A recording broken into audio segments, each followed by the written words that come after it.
Legislativo, ejecutivo, judicial. ¿Y eso qué falta? El cuarto poder.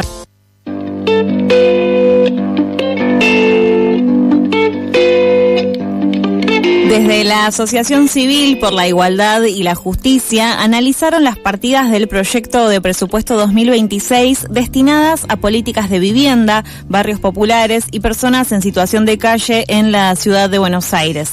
Sobre ese relevamiento se publicó un informe sobre el que precisamente vamos a hablar ahora con Catalina Marino. Ella es coordinadora del programa Derecho a la Ciudad de la ASIG. Hola Catalina, ¿cómo estás? Acá te saluda Mailén desde Eso que Falta.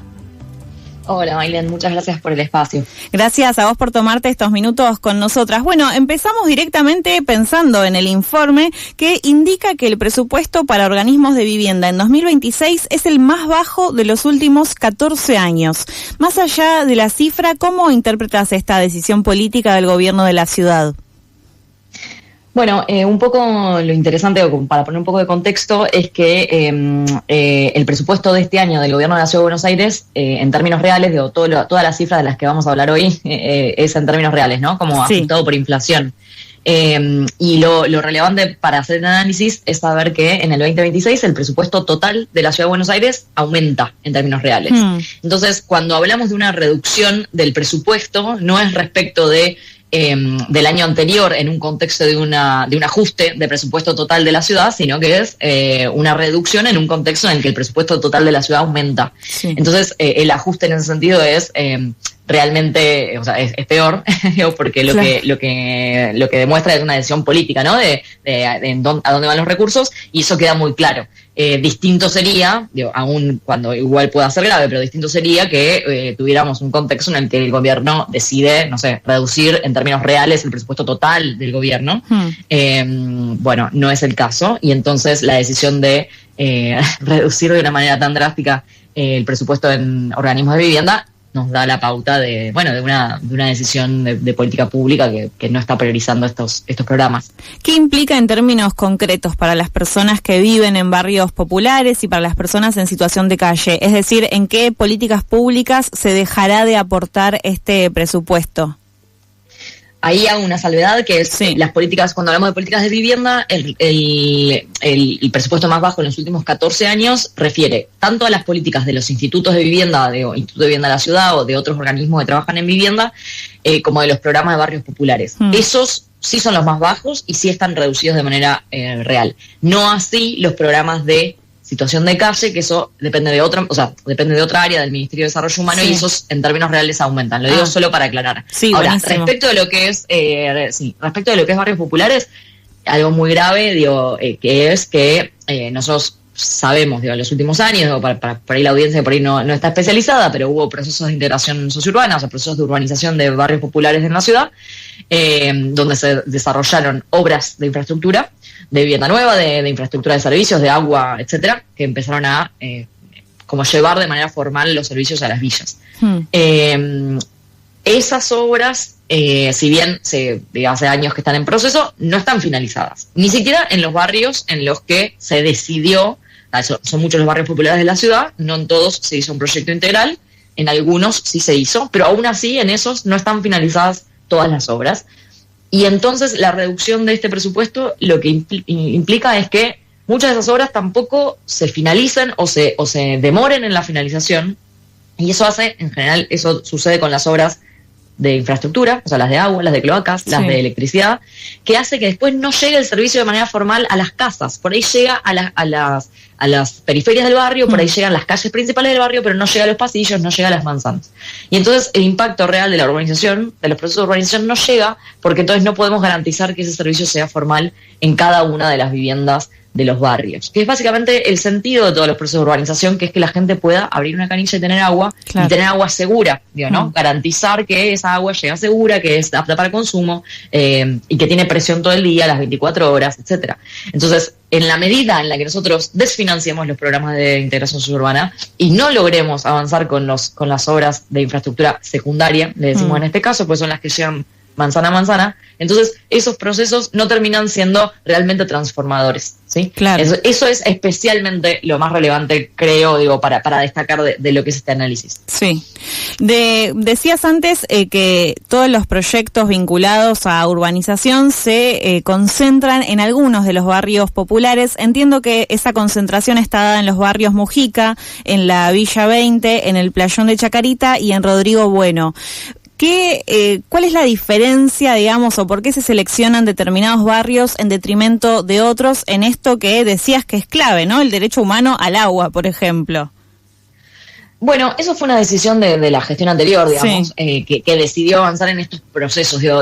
Se nos escapan, podemos hacer especulaciones respecto de por qué decidieron avanzar en estos proyectos. En general están ligados a otros proyectos de inversión o las zonas de los barrios. Obviamente están afectadas por otras decisiones. El Playón de Chacarita por la apertura de la avenida Triunvirato, Rodrigo Bueno está en el Puerto Madero, la 31. Bueno, hay una serie de decisiones que uno podría pensar, pero en todo caso es una decisión del gobierno anterior que decide avanzar de manera integral con estos proyectos, que no significa que no hayan hecho obras en otros barrios, digamos. Claro. Hay otros barrios, la 1114, la 15, la 21-24, donde se hicieron otras obras de infraestructura, pero no abordados desde un proyecto integral, ¿no? Como que tuvo un diseño, que tuvo una participación, que tuvo una ley específica, que se decidieron abrir calles, en fin. Como eso se hizo solo en estos barrios. Claro. Y entonces, el problema en algún punto es que esos procesos lógicamente llevan mucho tiempo y lo que vemos es sistemáticamente, o sea, si bien la inversión ha ido decayendo en los últimos años, realmente en los últimos dos no solo se ve una reducción presupuestaria, sino una paralización de las licitaciones o una suspensión de las licitaciones o una relicitación de obras, una división de esas obras, paralización, etcétera, que entonces nosotros venimos advirtiendo desde hace bastante tiempo, pero realmente el punto es, como casi que para hablar en términos de eficiencia de los recursos públicos, o sea, no, en serio, como que hay algo de incorporar, o sea, si estamos hablando en este lenguaje es, no podemos dejar las obras de infraestructura suspendidas, claro. Porque además eso implica una pérdida de recursos, realmente, hay una inversión que se pierde, porque si la obra queda paralizada o queda suspendida o no se termina, es lo que decía, más allá de que no llega, más allá de que hay una violación de derechos a una población vulnerable que no llega al acceso a servicios públicos, también es una dilapidación del gasto del Estado, porque no sirve la infraestructura si queda trunca, porque después esa infraestructura se decae, como después si los tendidos de infraestructura no llegan hasta las casas, la gente lo va a hacer llegar hasta las casas y eso significa que por ahí se interviene la infraestructura formal y eso nos genera una serie de otros problemas y de mantenimiento de esa infraestructura que debería estar finalizada y segura como en cualquier otra parte de la ciudad. O sea, nosotros no intervenimos, o sea, en la ciudad formal, la mal llamada ciudad formal, no intervenimos los tendidos de infraestructura, como claro. El aula de agua, de cloaca. Sí. Entonces eso es clave, por eso es que el Estado debería garantizar que llegue. El informe también aborda la necesidad de una política habitacional integral que trascienda el enfoque de emergencia, esto es un textual, y te preguntamos entonces, Catalina, ¿qué elementos clave debería tener esta política integral que hoy no ves reflejados en el nuevo proyecto de presupuesto? Bueno, respecto de lo que barrios populares, un poco lo que te decía, como en general en los barrios populares la infraestructura es hecha por los propios barrios, o sea, en general es eso, como no llegó AISA a la puerta de las casas para dar el agua, por ejemplo, o la cloaca. Hay una parte de la inversión del Estado que es garantizar, o sea, mantener de manera de emergencia, por parches, hacer cierto mantenimiento de estas redes informales. Y ese mantenimiento de redes informales es un recurso que se gasta, pero que se gasta en la medida en la que lo que no estamos haciendo es dar la infraestructura formal integral. Claro. Entonces, eso es lo que nosotros decíamos. Eso se notaba mucho antes de que se decidieran avanzar en el proceso de urbanización. El mayor parte del gasto de la ciudad era en ese estilo de obras, que era básicamente mantenimiento de infraestructura o de servicios informales. Durante la inversión más centrada en el Estado de los proyectos de integración, eso se revierte y el 80 más o menos % del total pasa a ser de los proyectos de integración. Ahora vemos un retroceso, en la medida en la que no hay desarrollo de obra troncal y formal, lo que sucede es que vuelve a transmitirse recursos a las obras de emergencia, que son necesarias, digo, como son necesarias porque después hay que sostener esas redes comunitarias, pero el problema es que debería poder priorizarse, finalizar con las formales, digamos. ¿Cómo crees que la falta de transparencia y participación en la planificación presupuestaria afecta a la capacidad de organizaciones como la SIG para incidir, ¿no?, en la mejora de estas políticas? Bueno, hay un problema que pasa con el presupuesto y que nosotros hacemos un análisis bastante pormenorizado, pero que hay muchas veces que después ese análisis primero tiene como un desfasaje respecto de lo que va pasando en la ejecución y después la información a la que uno accede. Uno accede llega tarde a la información por cómo se van publicando los datos. Pero además hay veces que el presupuesto es muy poco transparente, entonces nosotros hacemos un ejercicio más sofisticado de intentar rastrear las partidas presupuestarias y entender dónde se está gastando la plata y en qué obras, pero después hay algunas cosas que no son tan fáciles de rastrear. Nosotros trabajamos con algunos barrios en particulares, tenemos causas judiciales y después hacer un seguimiento específico de las partidas presupuestarias hay veces que está poco desagregado, no sabemos sabemos que se gastan en barrios populares y a veces no sabemos en qué barrios o en qué obras o de qué manera. Entonces esa parte es algo central que nosotros exigimos hace bastante la legislatura, lo hemos exigido en el juzgado y demás, de poder entender efectivamente tener como un monitoreo mejor del presupuesto. Y eso debería ser no solo del presupuesto, digo, de los números generales, sino en otro momento había como una política más de gobierno abierto de publicación de licitaciones, de seguimiento de obras, que ahora eso tampoco está actualizado como debería estar, ¿no? Y eso es fundamental, sobre todo para eso, para un monitoreo ciudadano de organizaciones civiles y políticas comunitarias. Sí, y que además entiendo que se puede haber afectado por la modificación en la Ley de Acceso a la Información Pública, ¿no? Que si bien entiendo que es de aplicación nacional, el gobierno de la ciudad también puede llegar a estar tomando algo de esa modificación en esto que decías, ¿no? En que sea transparente el acceso a entender qué es lo que están haciendo con el presupuesto de la ciudad de Buenos Aires. Bueno, en principio no estamos viendo, bueno, en esto por lo menos que nosotros publicamos, no es esa, no tiene un impacto directo, pero bueno, digo, sí, hay como una tendencia que vos decís que en todo caso nos prende una alerta. Claro.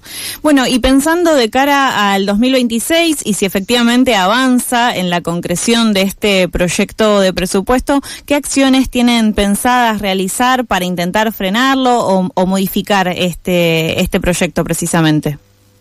Bueno, hasta ahora lo que nosotros hacemos todos los años es, en el momento que llega el proyecto de presupuesto, hacemos un análisis, seguimos las partidas, hicimos esta presentación en la legislatura, se hicieron rondas con ministros, se hizo llegar la información a los legisladores hicimos una serie de pedidos con el Ministerio Público de la Defensa, con el CES, con la Defensoría del Pueblo de la ciudad, una serie de pedidos para que se prioricen, digamos, las obras de infraestructura de los barrios populares en este contexto, dado todo lo que venimos hablando.